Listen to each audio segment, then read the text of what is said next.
जय महाराष्ट्र. हिंदवी group पानडी चॅनलमध्ये आपलं स्वागत आहे. आज आपण आलेलो आहोत सूर्यकांत काका पाटील तंटामुक्ती अध्यक्ष यांच्या शेतामध्ये आपण सर्वे करण्यासाठी आणि आमचे शुभम सर यांच्या रिफरन्सनं आपण इथं पॉईंट देत आहोत. बघू शकता आपण. आणि आता आपले शेतकरी आपल्याविषयी बोलत आहेत. बघा ऐका. जमिनीतील सर्वेचं बोरसाठी पॉईंट काढण्याचं चालू आहे.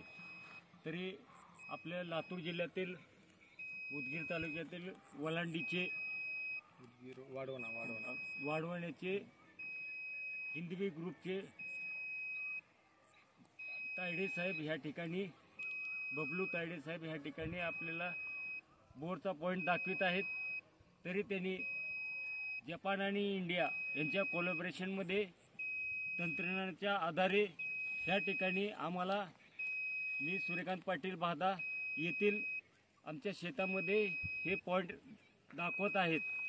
तरी ही टेक्नॉलॉजी फार विकसित झालेली आहे आणि जेणेकरून आपण न काही विचार करता जर कुठं खर्च करून आपण एवढे मोठे खर्च करतो पाण्यासाठी, मग आपल्याला कमीत कमी ही टेक्नॉलॉजी वापरायला काही हरकत नाही.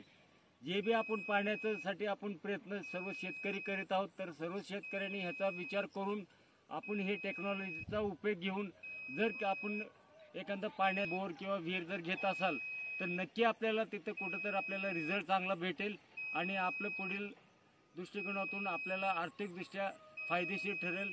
एवढंच मी या ठिकाणी बोलतो. जे आपण पॉईंट बघितले काय वाटलं तुम्हाला? म्हणजे एक्झॅक्टली पॉईंटचं जे काही सगळ्या गोष्टी सांगितल्या डीप वगैरे काही तुम्हाला जे काही तुमच्या शेतात याच्यामध्ये तुम्ही रेजिस्टिव्हिटी आहे का? हां.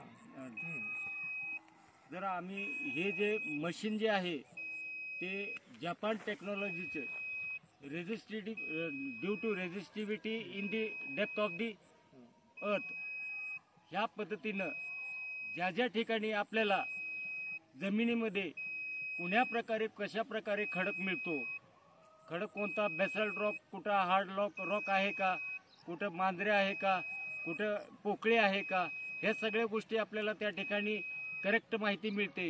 ही त्याच्यामध्ये सगळ्या पॉईंट जर म्हणलं तरी चालेल. म्हणून हे मशीनची टेक्नॉलॉजी चांगल्या पद्धतीने विकसित झालेली आहे आणि ह्या मशीनच्या आधारेच आपण काय करायचं, आपल्याला पाण्याचे जर सोर्स काढायचा असेल तर ह्या मशीनचा आधार घेणं ही योग्य राहील.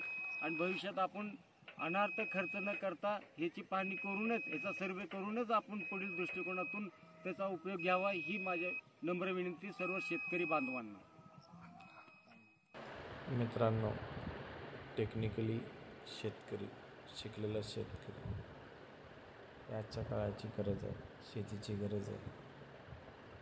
आत्ता बघितलं आपण एक ते तंटामुक्ती अध्यक्ष आहेत गावचे, भादा गावचे, आणि त्यांना जवळपास 4-4.5 इंच पाणी लागलेलं आहे, ते पण बोल्डरमध्ये. आपण बघू शकता जे सूर्यकांत काका पाटील तंटामुक्ती अध्यक्ष यांनी आपल्या रिसॉर्ट